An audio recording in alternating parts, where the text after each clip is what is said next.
자, 우리 하나님의 말씀은 요한일서 4장 9절부터 12절입니다. 요한일서 4장 9절부터 12절. 자, 시작. 하나님의 사랑이 우리에게 이렇게 나타나신 바 되었습니다. 하나님이 자기의 독생자를 세상에 보내심은 그로 말미암아 우리를 살리려 하심이라. 사랑은 여기 있으니 우리가 하나님을 사랑한 것이 아니요 하나님이 우리를 사랑하사 우리 죄를 속하기 위하여 화목제물로 그 아들을 보내셨습니다. 사랑하는 자들아, 하나님이 이같이 우리를 사랑하셨은즉 우리도 서로 사랑하는 것이 마땅하도다. 어느 때나 하나님을 본 사람이 없으되 만일 우리가 서로 사랑하면 하나님이 우리 안에 거하시고 그의 사랑이 우리 안에 온전히 이루어지느니라. 아멘. 이제 자기 자신을 축복할 때 이렇게 축복하십시오. 나는 예수님 때문에 오벳 에돔의 복을 받은 사람입니다. 고백하시길 바랍니다. 나는 예수님 때문에 오벳 에돔의 복을 받은 사람입니다. 아멘. 우주와 만물을 지으신 하나님께서는 2000여 년 전에 이 땅에 그분이 가장 사랑하시는 예수 그리스도를 보내주셨습니다. 하나님께서 그분이 가장 사랑하시는 예수 그리스도를 이 땅에 보내셔서 채찍을 맞으시고 고난의 십자가를 지게 하신 이유는 무엇일까? 그것은 다른 것이 아니라 죄인된 우리의 인생 속에 예수 그리스도를 심게 하셔서, 담게 하셔서 우리의 삶 가운데 귀한 일, 놀라운 일, 기적과 같은 일들을 경험하게 하기 위함입니다.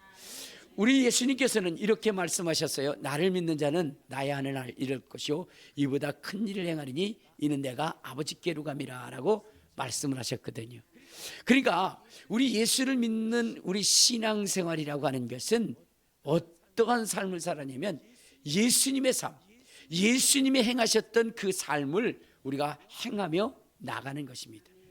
근데 그 예수님께서 이 땅에 오셔서 보여주신 것이 무엇이냐면 귀신 쫓고 병 고치고 만물을 지배하고 다스리는 역사를 이루신 것입니다.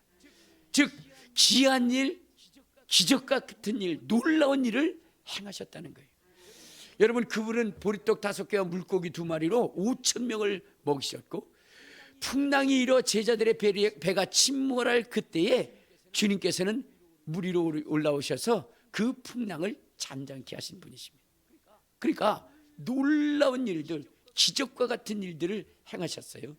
그리고 보이지 않는 영적인 세계, 귀신, 마귀, 사단의 세력을 진멸하시고 그리고 그 마귀의 지배 아래 있었던 우리의 인생을 구원하실 뿐만 아니라 귀신들이 갖다 준 질병을 치료케 하는 놀라운 역사를 이루게 하신 것입니다. 그래서 주님은 귀신을 쫓아서 눈먼 자를 보게 하셨고 귀신을 쫓아서 벙어리가 듣게 하셨고 귀신을 쫓아서 꼬부라진 자들을 피게 하는 이러한 기적적인 일들을 행하게 하셨다는 겁니다. 오늘 예수님께서 우리에게 바라시고 하나님께서 우리에게 바라신 것, 하나님의 아들이신 예수 그리스도를 우리에게 보내주신 이유는 예수 믿는 사람들이 세상에 굴복하고 세상에 절망하고 탄식하는 인생이 되기를 원치 아니하시고 도리어 세상을 지배하고 다스리며 정복하여 나가기를 우리 주님은 원하시는 것입니다. 그래서 주님께서는 이렇게 말씀하십니다. 하늘과 땅의 모든 권세를 내게 주셨으니 하시면서 우리로 하여금 강하고 담대하기를 우리 주님이 원하셨다는 겁니다. 강하고 담대한 여러분 되시기를 주님의 이름으로 축원합니다. 세상을 정복하는 여러분 되시기를 주님의 이름으로 축원합니다. 우리 하나님은 우리의 인생이 비실비실한 인생, 찌질이 같은 인생이 되기를 원치 않습니다. 물론 여러분, 세상을 이기고 승리하며 나가는 그러한 그 삶을 살아간다는 것은 쉬운 일이 아니에요. 왜냐하면 이 세상은 누가 지배하고 있냐? 마귀, 사단이 지배하고 있기 때문에. 그래서 그는 그가 가진 지혜와 지략과 무략으로 여러분, 우리 최고의 조상이었던 아담까지도 어떻게 돼요?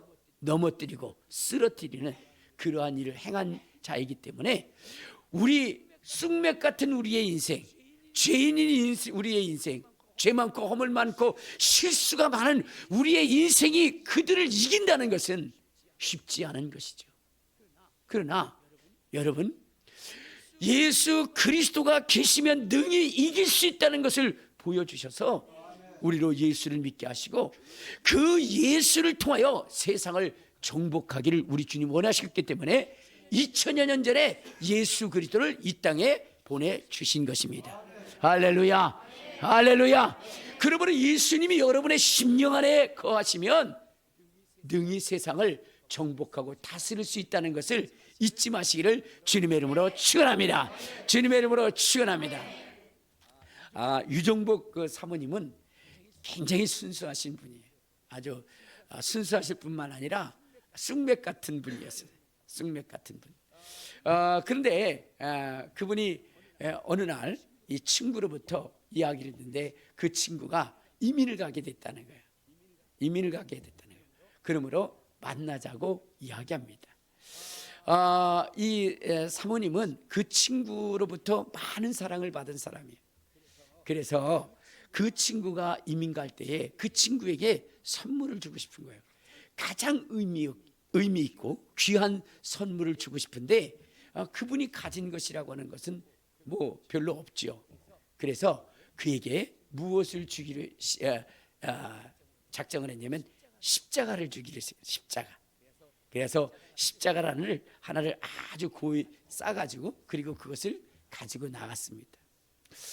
그런데 이제 이민을 떠나는 그 친구, 자기에게 많은 도움을 줬던 그 친구에게 그 십자가만을 딸랑 주기가 너무나 미안했던 겁니다. 근데 뭐 죽을 것이 있어야죠. 그래서 뭐냐면은 그냥 주님의 마음을 담아서 그 십자가를 그에게 이렇게 줬습니다. 그가 어떻게 생각할까?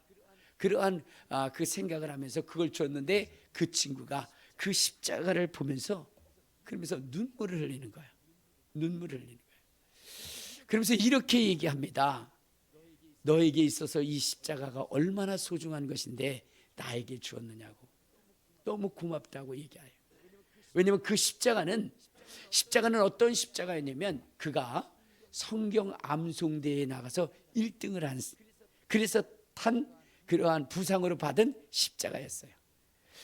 그는 그것을 너무나 소중하게 여겼습니다. 그래서 남편 되시는 분이 어떻게 돼요? 거기에 줄을 만들어 가지고 그래가지고 십자가 목걸이를 만들어 줬어. 근데 그 소중한 그것을 자기에게 준다고 해서 너무나 고마워서 자기도 그 친구에게 선물을 주겠다라고 하면서 주었는데 어떤 것을 줬냐면 2천만 원짜리 차용증을 주고 있죠. 2천만 원짜리 차용증. 근데 그 2천만 원짜리 차용증을 주면서 이렇게 얘기를 한 거예요. 친구야, 내가 너에게 이 2천만 원짜리 차용증서를 준다. 그런데 요 2천만 원을 자기에게 빌려간 요 사람이 아주 미꾸라지 같고 사기꾼 같은 사람이다.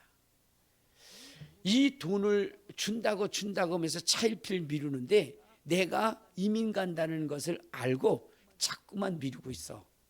그래서 이것을 너에게 줄 테니까 네가 받아 써라 그랬어요. 그때 이 유정욱 사모님이 그렇게 얘기했습니다. 야, 네가도 못 받은 그 돈을 내가 어떻게 받아내냐. 그 사기꾼 같은 사람한테. 그랬더니 이 친구가 이렇게 얘기하는 거예요. 아니야 친구야, 나는 너의 믿음을 알고 하나님이 너를 사랑하는 것을 알아. 그렇기 때문에 네 비록 쑥맥 같다 하나 하나님의 지혜를 통해서 그 돈을 반드시 받을 수 있을 것이라고 하는 확신이 있어. 그래서 주는 거야. 그렇게 얘기를 했어요. 그러면서 이제 내가 그 사람을 불러올 테니까 그 사람이 오면 내가 너에게 양도한다는 그것을 그 사람으로 하여금 쓰게 하고 나도 쓰게 해서 이것을 너한테 줄 테니까 받으라고 그랬어요. 근데 그 사람이 1시간 후에 왔어요. 근데 1시간 후에 왔을 때 보니까 진짜 생긴 게 사기꾼처럼 생겼어요. 그래서 이 친구분이 얘기를 하는 거예요. 나는 지금 이민 가서 돈을 받을 수가 없으니까 이 2천만 원을 내 친구에게 양도한다. 그러므로 당신이 반드시 이 친구에게 돈을 주어야 된다라고 얘기를 하니까 이 사람이 희죽희죽 웃으면서 아이 그러면요 내가 반드시 드리지요 하면서 이상 야릇한 그러한 미소를 띠는 거예요. 보니까 3호를 보니까 쑥맥이거든. 내가 이 사람에게도 주지 않은 돈을 그 그 쑥맥에게 주겠느냐라는 그러한 마음에서 오히려 뭐요? 더 쉬워졌다라고 하는 그런 생각을 갖게 된 거죠. 그래서 이 사모님이 그렇게 얘기한 거예요. 그러면 이것에 대한 뭐냐면 양해각서를 좀 써달라 그랬어요. 그러니까 그 사람이 알았다고. 그러면서 뭐라고 얘기하냐면 내가 이제 한 달 안에 집을 팔아서 2천만 원을 내가 친구분한테 드리겠다. 만일 못 드린다면 어떻게 해요? 내가 다달이 얼마씩이라도 갚겠다라고 그렇게 했어요. 그러니까 이 사모님이 그럼 그것을 거기다가 써달라고 그랬더니 걱정하지 말라고 자기 집 약도까지 그려주면서 그 양해각서에 사인을 하는 거예요. 자기가 또 그 빚을 갚겠다라고 사인을 한 거예요. 그리고 나서는 친구는 이민을 갔고 한 달이 지나도 두 달이 지나도 뭐요? 연락이 없는 거예요. 그러다가 얼마 있다가 전화가 왔는데 이렇게 얘기를 하는 거예요. 사모님, 나 12월 15일 날 이민을 갑니다. 그러니까 13일 날 내가 모든 빚을 갚아드리겠습니다. 이렇게 얘기를 한 거예요. 근데 사모님이 들을 때는 어떻게 들리냐면 이 바보 같은 쑥매가 난 15일 날 외국으로 튄다. 내가 해준 그 돈을 받으려고 하느냐 이 바보 같은 쑥매가 메롱 이렇게 얘기하는 소리를 들렸다는 거예요. 그런데 놀라운 것은 15일 날 전화가 왔어요. 사모님한테 성질을 내면서 사모님 왜 이러십니까? 통장 보내주세요. 통장 번호 보내주세요. 내가 2천만 원 보내드리겠습니다. 그 대신 2천만 원에서 300만 원 깎아주세요. 1,700만 원 보내주세요. 보내드릴게요. 그러니까 그래요. 300만 원 깎아드릴게요. 300만 원 깎아드렸어요. 근데 통장에는 2천만 원이 들어온 거예요. 뭐라고 얘기하냐? 사모님 알고 있었죠. 알고 있으면서 300만 원 깎아줬죠. 300만 원 붙여드릴 테니까 보내드렸으니까 빨리 나 출국 금지 해지시켜 주세요. 이분이 이걸 갖고 가서 그때 당시에 하나님이 지혜를 주시는데 뭐냐면 이 돈을 갚기 전에는 출국할 수 없게 해달라고 거기다가 출국 금지 저기를 해놓은 거예요. 이 사람이 가려고 보니까 당신은 출국 금지자입니다. 그래서 1,700만 원을 갚기로 해줬더니 그쪽에서 뭐라냐면 2천만 원에서 1원 빠져도 안 됩니다. 통장으로 그분한테 들어간 통장이 정확히 사본이 와야 해지가 됩니다. 이렇게 얘기를 해요. 쑥맥 같았는데 근데 어떻게 돼요? 하나님의 지혜로 그 돈을 다 받을 수 있게 했어요. 친구가 전화를 했어요. 야, 너 그 돈 받았냐? 그랬더니 받았지. 그럼 아주 유용하게 잘 쓰고 있어. 그래, 나는 그럴 줄 알았어. 하나님이 너에게 지혜를 주실 줄 알았어. 사실 나는 내가 차고 있었던 2천만 원짜리 그 다이아 목걸이를 너에게 주려고 했는데 그것을 내가 준다고 해서 네가 받을 것 같지 않아서 그래서 내가 차용증서를 준 거야. 그렇게 얘기해요. 그런데 놀라운 것은 며칠 있다가 200만 원이 통장에 더 입금된 거예요. 그래서 어찌 된 것인가 하고 생각했더니 이 사기꾼 같은 놈이 자기의 전 재산을 다 털어가지고 그래가지고 뭐냐면 집은 자기 동생 앞으로 해놓고 그리고 돈을 다 해가지고 가는데 어떤 분의 뭐냐면 퇴직금까지 싹 가지고 날리려고 그랬는데 이분이 출국 금지를 시켰기 때문에 어떻게 됐어요? 그것까지 그분이 받아낼 수 있게 되었다고 너무 고맙다고 200만 원까지 보내준 거예요. 그래서 그분이 하나님 앞에 그렇게 해서 하나님 그새 그 2천만 원짜리 다이아 반지가 200만 원이 올라서 보내주신 건가요? 여러분 하나님의 지혜 하나님의 지식은 마귀와 이 세상이 이길 수 없는 것입니다. 우리가 비록 쑥맥 같은 인생으로 산다 할지라도 예수 그리스도를 우리의 중심에 모시게 하게 되면 그분의 지혜와 지식과 능력으로 세상을 능히 이기고 남는 것입니다. 그러므로 오늘 우리는 예수를 우리의 심령 속에, 자, 우리 한번 골로새서는 예수에 대해서 이렇게 말씀을 하고 있습니다. 자, 2장, 자, 3절에 보면 이렇게 얘기합니다. 자, 2장 3절, 골로새서 2장 3절 시작. 그 안에는 지혜와 지식의 모든 보화가 감춰져 있느니라. 비록 우리가 마귀를 이길 수 있는 지혜와 지식이 없고 세상에 돌아가는 것들을 우리가 능히 파악하고 대처할 수 있는 능력은 없다 할지라도 그 모든 것을 지으시고 그 모든 것을 아시는 예수 그리스도께서 우리 심령 속에 좌정하시고 그분이 우리의 주인이 되어주신다고 한다면 여러분, 세상은 우리를 이길 수가 없는 것입니다. 예수님은 말씀하시기를 하늘과 땅의 모든 권세를 내게 주셨으니, 여러분, 예수님은 하늘과 땅의 모든 권세를 가지신 분이시고 예수님은 우리 안에 좌정하신 분이십니다. 그러므로 오늘 우리가 예수 앞에 전적으로 무릎 꿇고 그분 앞에 순종한다고 한다면 여러분, 우리 속에는 놀라운 기적의 역사가 이루어지는 것입니다. 비록 내가 가진 것이 없다 할지라도 부유한 자가 되는 것입니다. 아는 것이 없는다 할지라도 모든 것을 아는 자가 되는 것입니다. 무명한 자 같으나 유명한 자가 되는 것입니다. 우리 한번 고린도 후서 6장에 보면 사도 바울이라고 하는 사람은 이렇게 고백을 합니다. 자, 우리 6장 10절을 보도록 하겠습니다. 자, 시작. 근심하는 자 같으나 항상 기뻐하고 가난한 자 같으나 많은 것을 부유하게 하고 아무것도 없는 자 같으나 모든 것을 가진 자로다. 여러분, 예수를 믿는 사람들은 바로 이런 거예요. 예수를 믿는, 가난한 것 같지만 가난하지 않습니다. 모든 사람들을 부유케 할 수 있는 능력과 권능입니다.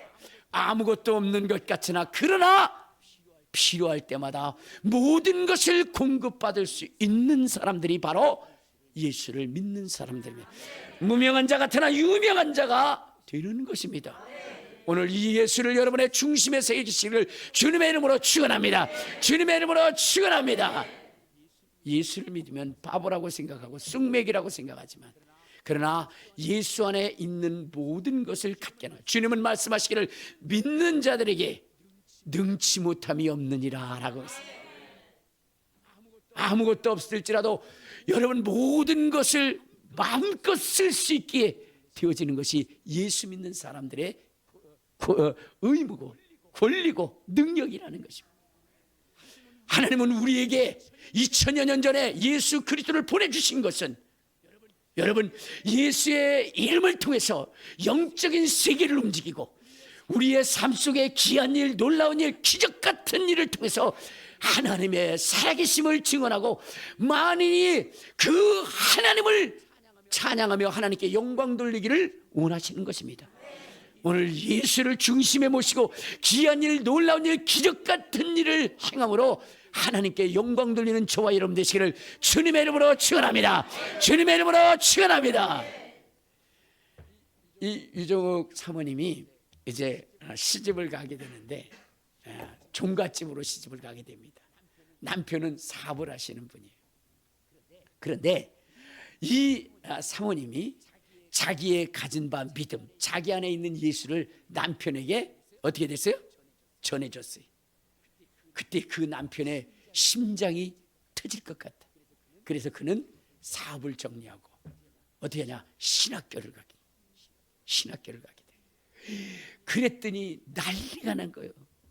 그 김씨 집안에서 난리가 난 거예요. 종갓집 며느리로 들어왔으면 시댁에서 시키는 대로 제사를 지내고 거기에 순응해야지 어찌하여 제사도 드릴 수 없게 종손이 제사도 드리지 않고 신학교를 가버리게 만들었냐고. 이 속에서 부글부글 끌어올리는 거예요.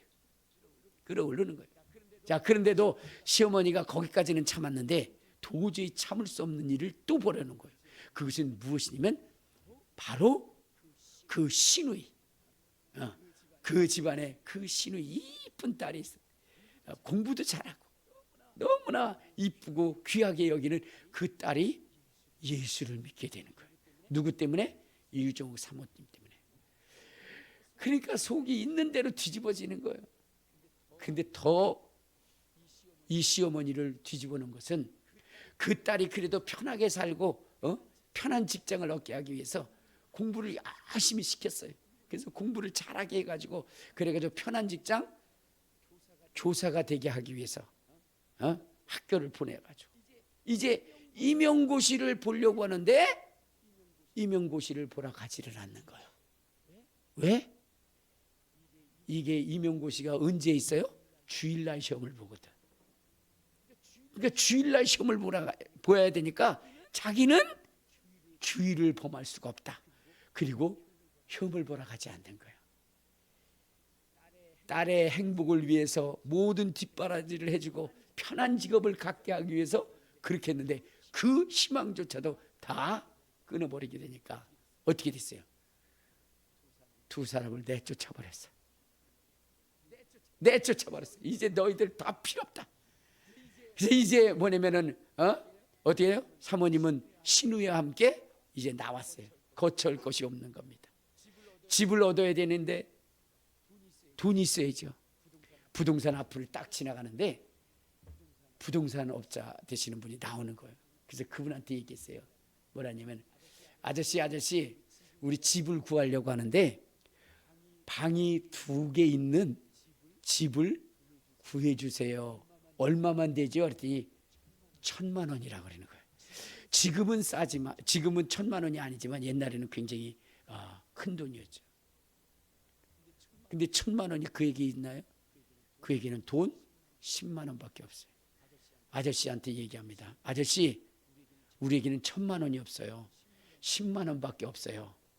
그랬더니 이 부동산 사장님이 성질을 내면서 아침부터 재수없게 10만 원 가지고 어떻게 전세를 방 2칸짜리를 얻냐고, 미쳐도 보통 미친 게 아니냐 그러면서 막 욕을 있는 대로 바가지로 쏟아버려. 그래도 이분은 뭘 하세요? 그래도 하나님이 예비한 것이 있을 거예요. 돌아도 보통 돈 것이 아니구만. 그래 이분이 모퉁이를 돌아가다가 다시 돌아왔어요. 그러면서 얘기를 합니다. 저희 잠깐만요. 그래서 왜 그랬더니 생각해 보니까 있긴 있다고. 근데 젊은 두 처자가 들어가 살기는 좀 그렇다고. 왜 그러냐 했더니 거기는 귀신이 나오는 집인데 거기에 새 들었다가 뭐냐면 벌써 몇 사람이 죽어나갔다는 거야. 근데 거기 들어가서 살리냐니까 살아도 되겠냐고. 그러니까 그러면요 우리 거기 하나님이 준비한 곳이라고. 그랬더니 근데 벌써 죽기는 좀 그런데 그러면서 근데 절대 나한테 원망하지는 말라고. 알았다고. 그래서 거기 갔더니 한옥집인데 어디면 방이 3개예요. 너무너무 좋은 거예요. 근데 완전히 귀신집이야. 쓰레기로 가득 찼어요. 그걸 다 치우고 나서는 그리고 나서는 그날 저녁에 거기서 뭐냐면 찬송을 하면서 예배를 한 거예요. 막 9시 넘고 10시 넘을 때로 찬송을 하다가 두 사람이 피곤해서 잤어. 그런데 갑자기 바깥에서 웅성웅성하는 소리가 들린 거야. 그때 역시 올 것이 왔구나. 귀신이 왔구나. 그러면서 딱 문을 여는데 사람들이 온 거예요. 왜? 죽었나 살았나 보라. 근데 살아있었거든요. 그러니까 그 부동산 업자가 그런 거야. 하루 가지고는 모른다고. 그 다음날 또 온 거예요. 그래도 살아있어. 1년 동안을 거기서 산 것입니다. 1년이 지난 다음에 그 집주인이 같이 가자고 얘기해요.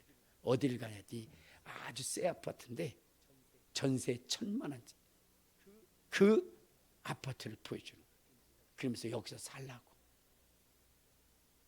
그리고 여기에 1,000만 원의 보증금은 당신 거라고. 그렇게 얘기를 해주는 거예요. 왜냐? 그 한옥집 그거 얼마나 크고 좋은데 귀신 나와가지고 그걸 팔지도 못하고 세도 못 주는데 이분들이 1년 동안 살고 나니까 거기서 불고기집을 하겠다라고 하는 사람이 나온 거예요. 그래가지고 엄청난 돈을 받고 그걸 세를 준 거예요. 너무 고맙다고 1,000만 원도 받고 어떻게 해요? 방 2칸짜리 거기서 살게 돼. 그가 아무것도 가진 것이 없으나 모든 것을 가진, 아무것도 가진 것이 없으나 모든 것을 가지신. 왜 그럴까요? 그분 속에 예수가 있었기 때문에. 모든 권세를 가지신 예수, 모든 것의 주인 되시는 예수가 그 중심에 있으니 그가 필요로 할 때마다 하나님은 역사하셨던 겁니다. 여러분의 심령 속에, 여러분의 중심 속에 오직 예수가 있다고 한다면 여러분들은 무명한 자 같으나 유명한 자가 필요로, 유명한 자가 되어야 얻을 수 있는 그것을 주님은 여러분들을 유명하게 만들어서 얻게 하신다는 거예요.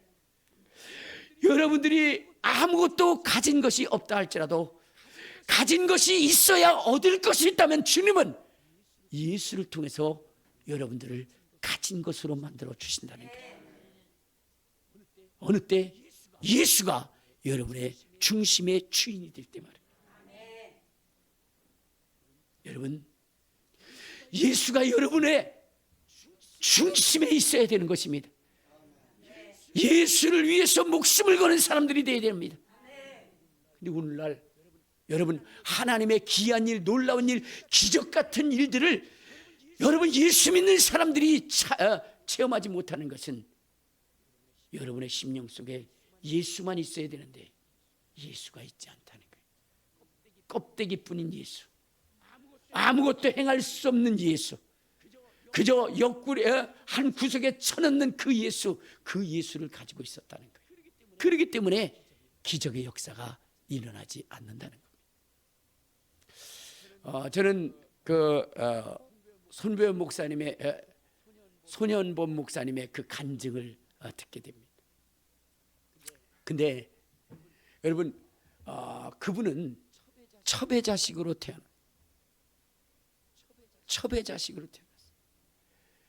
그런데 그 큰 집이 그 사람들이 얼마나 악한지 어떻게 돼요? 정말로 쌀 한 톨 나눠주지 않는다. 그래서 엄마가 내 아이를 키우는데 새벽같이 나가서 밤늦게 돌아와서 바로 그 내 자녀를 키우는 거예요. 그래도 뭐냐면 제대로 된 음식을 먹을 수가 없어요. 그처럼 비참하고 처참한 인생. 근데 그 가난이 떠나가지가 않는 거예요. 그래서 형님도 뭐냐면은 초등학교 6학년을 마치고 나서 곧바로 공장에 들어가서 일을 하고, 누나도 초등학교 마치고 공장에 들어가고 다 그렇게 열심히 일하는데, 자기는 막내래요.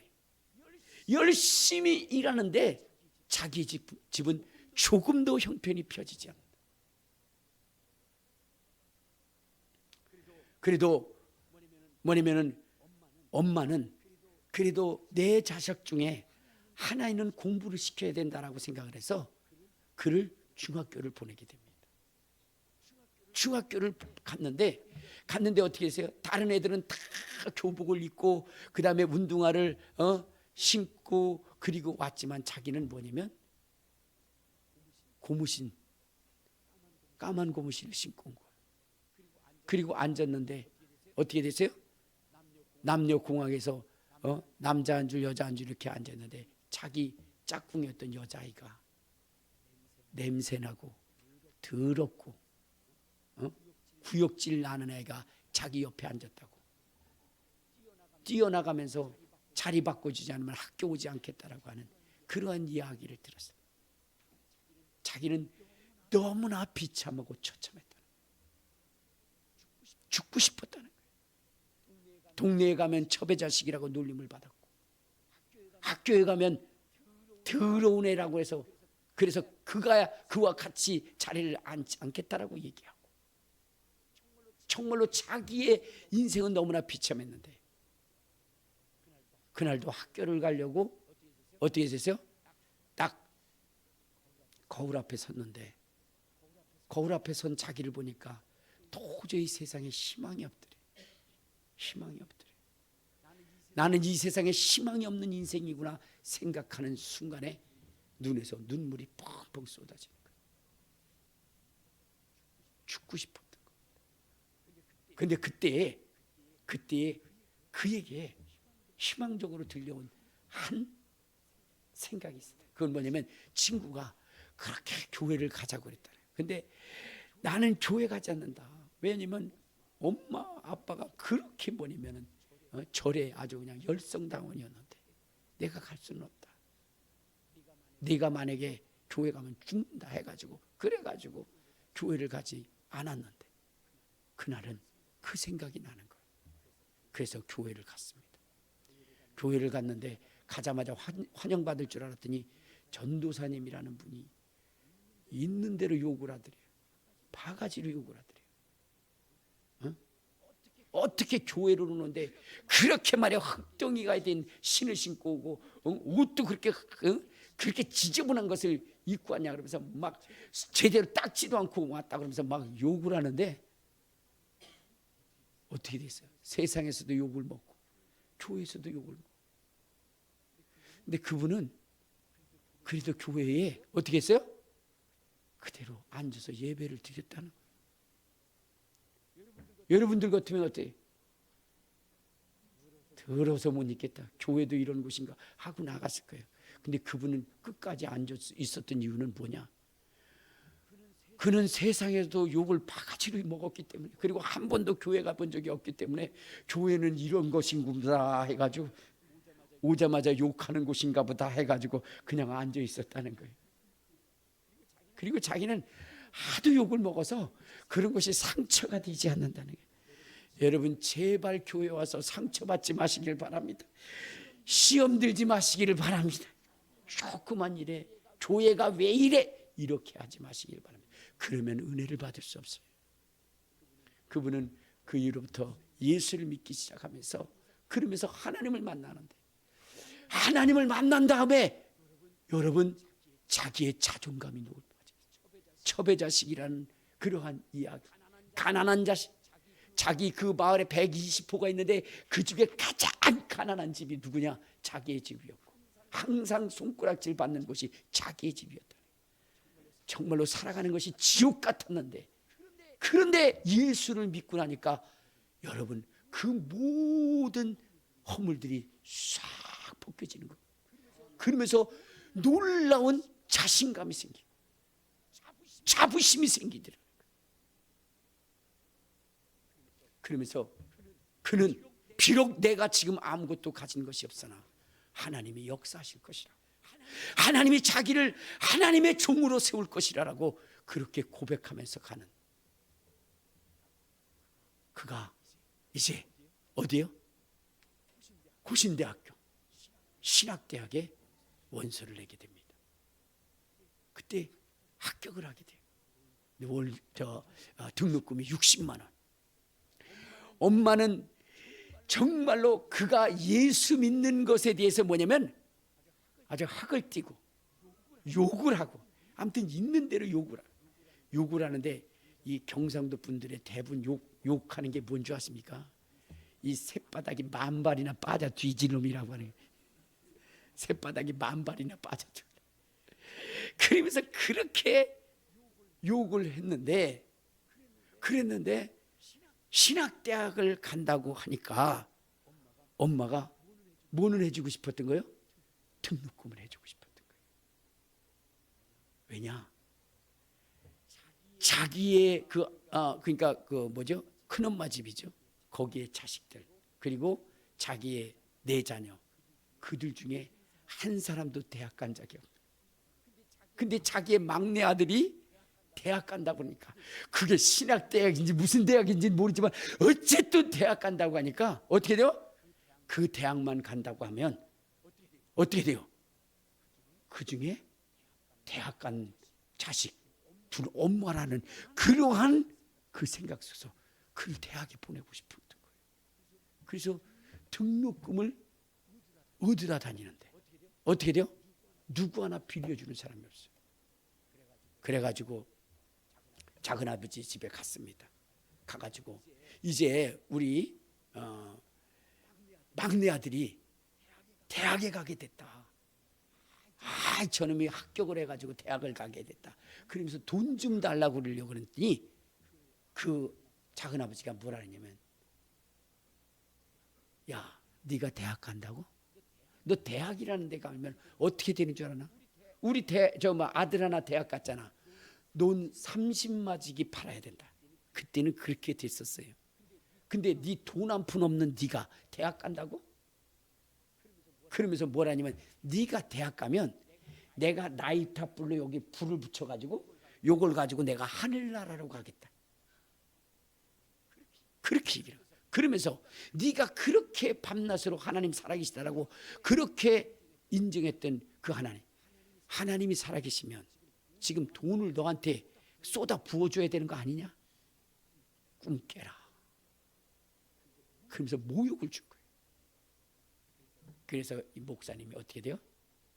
엄마 가자. 그리고 가는 거예요. 가는데 너무너무 뭐냐면 눈물이 나잖아요. 엄마가 얘기합니다. 네 등록금 못 맞대서 마련 못해서 어떡하니? 걱정하지 마. 하나님이 주실 거야. 교회 가서 기도를 합니다. 하나님 등록금 주실 줄로 믿습니다. 그랬더니 그 전도사님은 여기서 기도하고 자기는 저기서 기도하는데 전도사님이 얘기합니다. 선생님 내 얘기를 들어. 예. 등록금 있나? 없습니다. 꼭 신학대학 가야 주님의 일하는 거 아니야. 그냥 그 자리에서도 하는 거야. 네, 알고 있습니다. 그래도 저는 신학대학 가야 됩니다. 우리 교회 가난한 거 알지? 나도 사례 못 받고 있는 거 알지? 우리 교회에서는 당신한테 1원 한 푼도 줄 수가 없어. 가난하니까. 압니다. 하나님이 주실 것입니다. 근데 이 전도사님은 염려가 되는 거예요. 너무나 확실히 믿고 있기 때문에 하나님이 주실 것을. 근데 놀라운 일이 있었어요. 이 장학금을 등록금을 마련한 다음에 누가 예수를 믿게 되냐면 엄마가 예수를 믿게 됐어요. 엄마가 그렇게 예수를 핍박하고 욕했던 그 엄마가. 왜냐면 이 목사님이 이제 등록금이 없으니까 어떻게 돼요? 자, 부산 쪽으로 갔어요. 근데 부산 쪽에 가다 보니까 자기가 옛날에 고등학교 1학년 때 그 들렀던, 목이 말라서 들러서 물을 마셨던 그 절이 있는 거예요. 근데 그 절에 딱 갔을 때 거기 있는 그 스님이, 주지 스님이 이 목사님을 보고 너 내 동자해라 그랬어요. 그랬더니 그 친구가 뭐라 그러냐면 얘는 절대 얘는 예수를 믿기 때문에 목사해야 될 거예요. 그랬던 그 절에 이래 갔습니다. 갔는데 그 아주머니가, 거기 있던 사찰 아주머니가 뭐라 그러냐면은 한번 그 스님을 뵙고 가라고. 그래서 갔더니 스님이 인사를 하는 거예요. 스님하고 인사를 한 거예요. 그래서 스님이 안녕하세요 그랬더니 그래. 그러더니 너 어떻게 된 거니? 그때 목사한다더니 학교는 갔니? 그랬더니 이번에 신학대학 입학했다고. 그렇게 얘기하니까 그래? 근데 등록금은 있나? 그랬더니 없다고. 그냥 하나님이 주실 거라고. 그래? 그러면서 나왔어요. 그래서 산을 갔다 올라오고 다시 내려가려고 하는데 그 아주머니가 한번 스님한테 인사라도 하고 가라고. 그래서 가서 이렇게 인사를 하면서 스님 저 갑니다 그랬더니 잠깐 들어와라 그러더래요. 들어갔더니 등록금은 마련됐나? 그래요. 아닙니다. 하나님이 주실 것입니다. 그랬더니 그 스님이 등록금 얼마인데? 60만 원입니다. 그 즉석에서 60만 원을 해줘. 스님. 그 60만 원을 내주고 난 다음에 그럼 너는 니네 집이 뭔데 그 부산에 학교를 다니려면 기숙사 같은 데 있나? 그랬더니 없습니다. 그랬더니 그럼 절에서 다녀라. 그래서 그분이 신학대학을 스님이 주시는 등록금과 그 다음에 어떻게 해요? 거기에서 기숙하면서 그러면서 절에서 주는 밥 먹고 다닌 사람. 그 약속을 받고 엄마한테 갔을 때 엄마가 난 너가 안 와서, 그때는 전화도 없을 때니까, 네가 안 와서 무슨 일을 당했는 줄 알았는데 어떻게 됐나 그랬더니 엄마 등록금 준비됐다 했다고. 그 무슨 소리냐? 스님이 줬다 그랬더니 아이고 부처님 감사합니다. 부처님이 아니라 하나님이 주셨다니까. 어쨌든 하나님이든 부처님이든 우리 아들 이렇게 하게 해서 너무 감사하다고. 그러더니 생각해보더니 그러더니 나 이제 예수 믿겠다. 왜? 지금 너에게 벌어진 이 일은 하나님이 아니면 이루어질 수 있는 게 아니야. 네 혈육 친척도 단 1원 한 푼도 주지 않았는데 여러분 서로 대립되는 종교 속에서 그 사람이 너에게 돈을 주고 거기에 기교할 수 있도록 만들어줬다는 것은 이건 하나님이 아니면 할 수 없는 일이야. 그 이후에 하나님을 믿게. 그런데요, 이분은요, 이 목사님은, 손 목사님은 대단하신 분이에요. 그 이제 절에서 어떻게 돼요? 절에서 다니게 됐잖아요. 네. 집에서는 보리밥도 제대로 못 먹었는데 어떻게 돼요? 쌀밥만 먹게 되는 거예요. 쌀밥만. 너무너무 감사해. 근데 어느 날 과일을 가지고 드는 거예요. 그 사찰 아주머니가 과일을 먹을 수도 없는데 과일을 가져오는데 그것도 우리나라 과일이 아니라 열대 과일, 파인애플이나 뭐 이런 것들 있잖아요. 그런 것들을 가지고.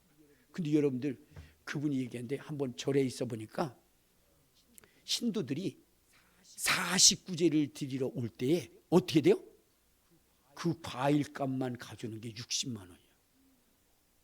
49제. 자기 엄마 극락왕생하라고 그러면서 가져오는 게 60만 원이더래요. 과일이 얼마나 싱싱한 걸 갖다 놓겠어요. 그래서 그거를 이제 주니까 이 손 목사님이 뭐라 하냐면 나는 이거 안 먹는다고. 왜 안 먹냐고. 그랬더니 귀신한테 제사한 거는 나 먹지를 않는다고. 그랬더니 그 아줌마가 거지 같은 게 이제 찬밥 돈밥 가릴 때냐고.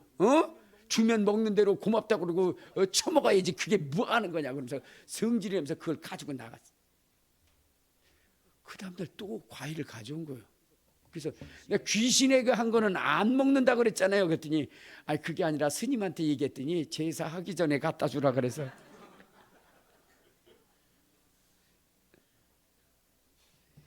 여러분 하나님 안에 있는 믿음, 권세가 그런 거예요. 근데 이분은 어떤 분이시냐면 전도하는 데 목숨을 거는 거예요. 왜냐?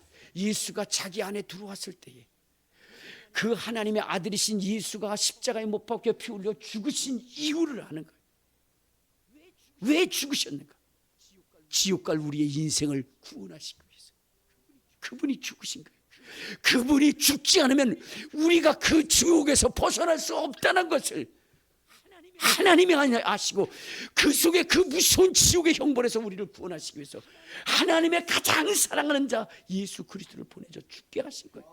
그러므로 그 예수를 믿지 않으면 100% 지옥 간다는 걸 너무나 확실히 한 거예요. 그것을 어떻게 알았느냐?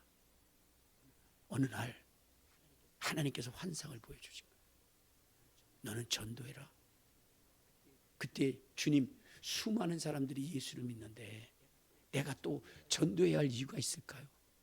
그랬더니 환상을 쫙 보여주는데 큰 교회가 있더래요. 거기 수많은 사람들이 성경책을 갖고 내려드려요. 주님 앞에 얘기했습니다. 주님 저렇게 많은 사람들이 예수를 믿지 않습니까? 주님이 얘기합니다. 저들은 예수를 믿지 않는다. 아니 저렇게 예배를 드리고 나오는데도요. 가서 물어봐라. 그래서 가서 물어봤어요. 한 사람도 예수를 안다라고 하는 사람이 없는 거예요. 교회는 다니지만 예배는 드리지만 성경책은 갖고 다니지만 그러나 예수를 믿는 사람들은 없다라고 하더래요. 그걸 환상으로 보여줘요. 그러니 얼마 안 있다 다시 환상이 쫙 바뀌면서 그 수많은 사람들이 지옥불에서 정말로 괴로워하고 고통스러워하고 견딜 수 없는 그 고통 속에 절망하는 것을 보여주시더라. 너무나 끔찍해서 주님 그만 보여주세요 하고 눈을 떴는데 눈을 떠도 보이고 감아도 보이고 미치겠더라는 거예요. 그래서 주님 알겠습니다 하면서 전도하기 시작합니다. 목숨 걸고 전도하는 거예요.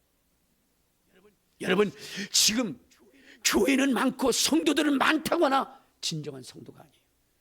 여러분 구원받는다는 것은 예수가 그 중심에서 그가 완전히 예수가 우리를 완전히 사로잡는 것인데, 오늘 예수를 믿는 사람들 속에 예수가 있는 게 아니에요. 예수만 있는 게 아니에요. 세상의 것들로 가득 채워져 있어요. 여러분 마태복음 17장 우리 8절을 한번 보면 이렇게 읽겠습니다. 마태복음 17장 8절을. 자 17장 8절 시작.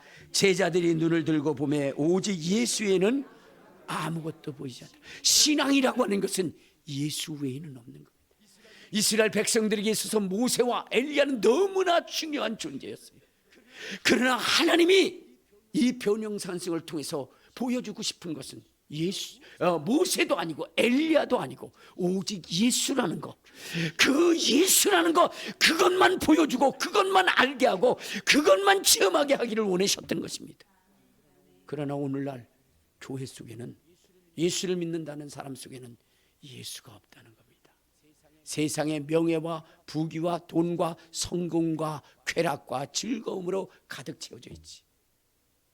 오늘 주님을 따르는 제자들 속에서도 예수보다는 모세가, 엘리야가, 서기관들과 바리새인들이 계속 끊임없이 얘기하는 것은 모세가 엘리야가 이렇게 이야기한 것처럼 그들 속에 예수는 별로 의미가 없었던 겁니다. 주님은 오늘 주의 제자들에게 보여주고 싶은 것은 엘리야도 모세도 아니고 예수라는 거예요.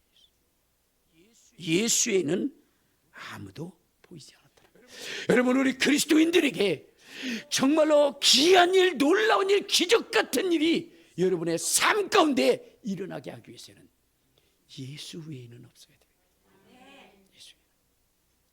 오직 저는 여러분 속에 있는 예수를 통해서 여러분의 신앙생활에 귀한 일, 놀라운 일, 기적 같은 일, 우리 유정옥 사모님이 경험하신 일, 손현보 목사님이 경험하신 일, 또한 믿음의 선진들이 경험한 그 역사들이 여러분의 삶 가운데 나타나기를 소망하는 것입니다. 지금 손 목사님은 세계로 교회라고 해서 엄청난 성도들이 모이는 가운데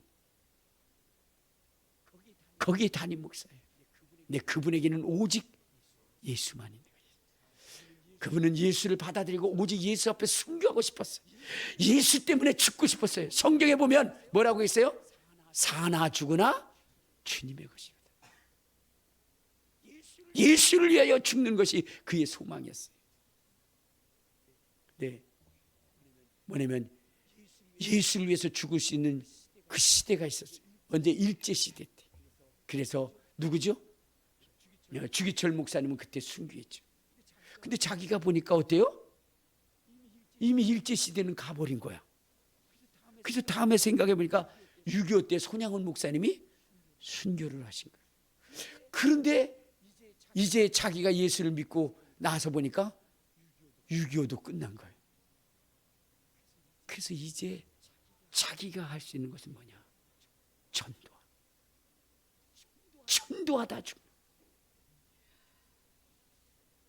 여러분, 예수가 자기 중심 속에 있어 그분만을 증거하고 나타날 때에 무명한 자 같으나 유명하게 만들고 없는 것 같으나 모든 것을 채우시는 그러한 주님이시라는 거예요. 왜 주님이 내 기도를 들어주지 않느냐? 내 속에 예수 외에 너무나 많은 것들이 채워져 있기 때문에. 여러분, 저는 제가 이 말씀을 드리는 것은 여러분 속에 오직 예수, 하나님이 보내신 예수, 우리의 죄를 담당하고 우리의 정말로 죽음을 담당하시고 죄악에서 우리를 건지시고 영원한 생명을 위하여 보내신 그 예수, 그 예수가 채워지기를 주님의 이름으로 축원합니다. 주님의 이름으로 축원합니다. 그리하여 여러분이 정말로 기도할 때 귀한 일, 놀라운 일, 기적 같은 일을 통해서 하나님께 영광 돌리는 저와 여러분 되시기를 주님의 이름으로 축원합니다.